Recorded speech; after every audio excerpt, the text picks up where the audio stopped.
Hi, I'm Roger Love, celebrity voice coach and your personal voice teacher. Today, I want to talk to you about doubling your impact. There was a recent study done that basically proved when you speak, how many emotions can people actually identify? That are you happy? Are you sad? How many emotions? Up until this point in history, people have only really been able to identify and separate 12 different emotions. So there's been scientific studies before where they played samples of people's voices and they asked people to identify what emotion that person was exhibiting. The most they ever got out of all of the people taking those studies was 12 different emotions.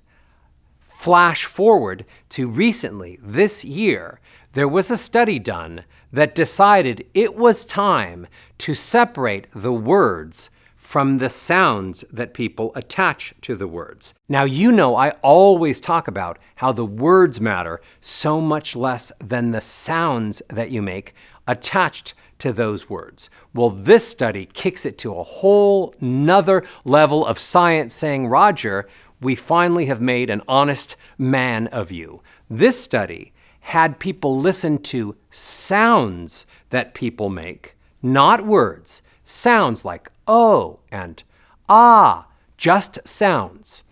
Well, when people heard sounds alone, they were able to double the amount of specific emotions that they could identify. Up to 24 different emotions. So think about that.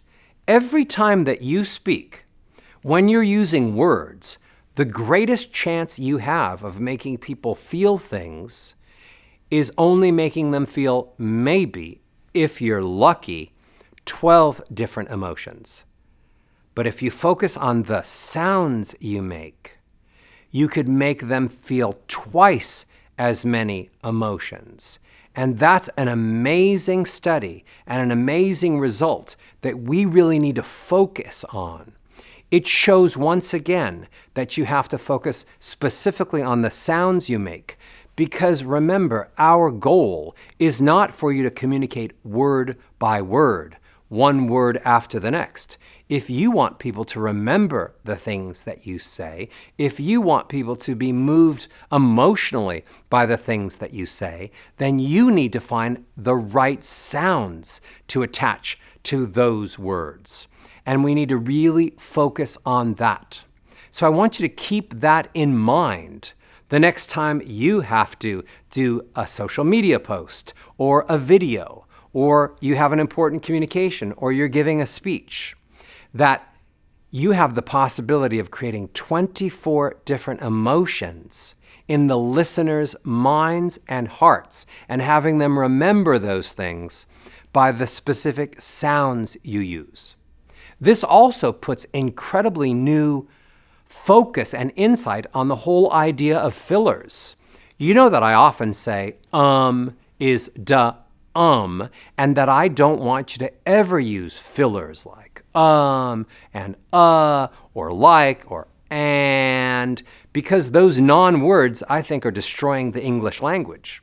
Well, now attach the results of that study to this and realize that every single time you say or like, there's a chance that your listeners will think and feel 24 different emotions that you have absolutely no control over.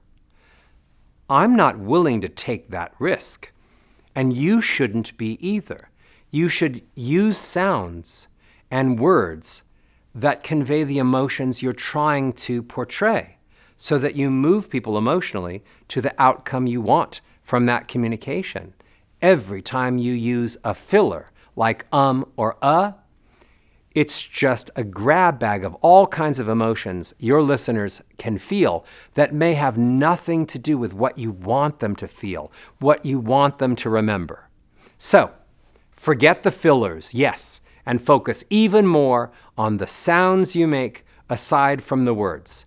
I'm Roger Love, and I can't wait to talk to you again soon.